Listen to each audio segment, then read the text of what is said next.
여러분은 혹시 5000칼로리의 식사를 해본 적이 있으신가요? 그것도 지방으로 가득한 식사를 말이죠. 아마 여러분이 단 하루라도 그러한 식사를 한다면 3일 동안 자동차 기름도 못 쳐다볼 것입니다. 영국의 한 건강운동가인 샘 펠턴은 하루에 5000칼로리가 넘는 고지방 식단을 21일 동안 했을 때 나타나는 변화를 확인하기 위하여 직접 자가실험을 진행하였습니다. 그가 이렇게 황당한 자가실험을 진행한 데에는 어린 시절 그의 경험이 한몫했죠. 13살이었던 샘 펠턴은 어느 날 갑자기 몸이 부어오르기 시작했습니다. 그의 어머니는 분명 샘의 몸에 이상이 있을 것이라고 생각하고 부어오른 샘을 데리고 함께 병원을 갔다고 합니다. 병원에 도착한 뒤 걱정 가득한 마음으로 순서를 기다린 후 드디어 차례가 되어 진료실 문을 두드리고 들어갔더니 의사로부터 받은 진단은 다소 무책임하게 느껴진 진단이었습니다. 의사는 샘의 증상을 대강 확인한 후 나이가 어린이 생길 수 있는 호르몬의 혼란이라고만 가볍게 진단하였다고 합니다. 하지만 어머니는 의사의 말에 굽히지 않고 정밀한 검사를 부탁했죠. 의사의 진단에도 불구하고 어머니의 강한 의지에 의해 정밀한 검사는 진행되어졌습니다. 그리고 샘의 몸에서는 호지킨 병이라 불리는 암이 발견되었습니다. 그 이후로 샘은 어떠한 말보다도 직접 눈으로 확인하고 증명하는 것이 중요하다는 신념을 갖게 되었다고 합니다. 샘의 실험 목적은 두 가지 식단을 배경한 것이었습니다. 바로 21일 동안 하루 5800칼로리에 가공되지 않은 지방을 주로 먹는 고지방 고칼로리 식단과 21일 동안 하루 5800칼로리 가공된 탄수화물을 주로 먹는 고탄수화물 식단을 비교하는 것이었죠. 먼저 그는 고지방 식단을 진행하였습니다. 샘은 코코넛 오일, 연어, 계란, 견과류, 소고기,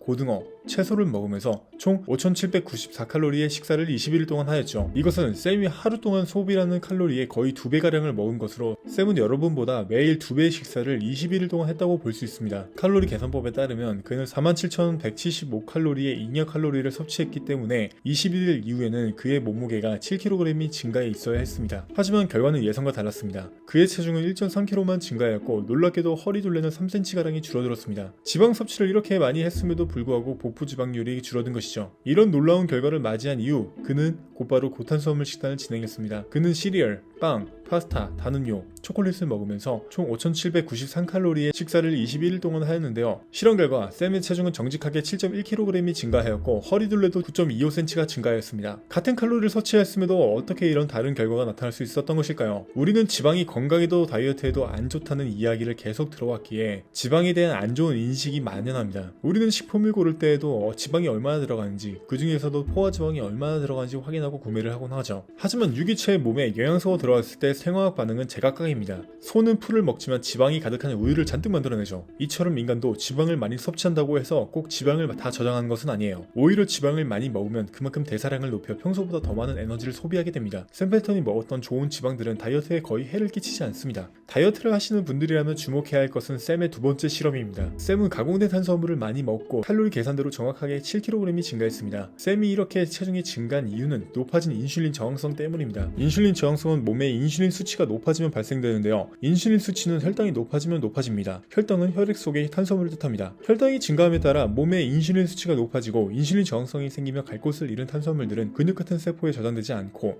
지방으로 전환되어 저장되어집니다. 혈당을 빠르게 높이는 밀가루, 설탕 같은 탄수화물은 인슐린 저항성을 유발하는 다이어트에 해를 끼치는 식품이에요. 만약 샘이 가공 탄수화물이 아닌 통곡물, 생고구마, 통밀 등의 가공되지 않은 탄수화물을 먹었다면 어땠을까요? 아마 이야기는 달라졌을 겁니다. 가공되지 않은 탄수화물도 혈당을 높이는 당류가 들어가 있지만 섬유질이 포함되어 있기 때문입니다. 섬유질은 반영양 물질로서 탄수화물 흡수량을 줄이고 혈당과 인슐린 농도의 감소로 이어지죠. 때문에 탄수화물 자체가 안 좋은 영양소라는 잘못된 오해는 생겨서는 안 됩니다. 샘은 자가 실험을 마치고 이렇게 말했습니다. 현재 우리가 하는 체중 관리 방법은 덜 먹고 더 많이 운동하라는 것입니다. 제 생각에는 그것은 태만하고 바보 같고 완전히 쓸모없는 조언입니다. 사람들이 살이 찌고 병에 걸리는 이유는 너무 많이 먹어서가 아니라 가짜 음식을 너무 많이 먹기 때문입니다. 라고 말이죠.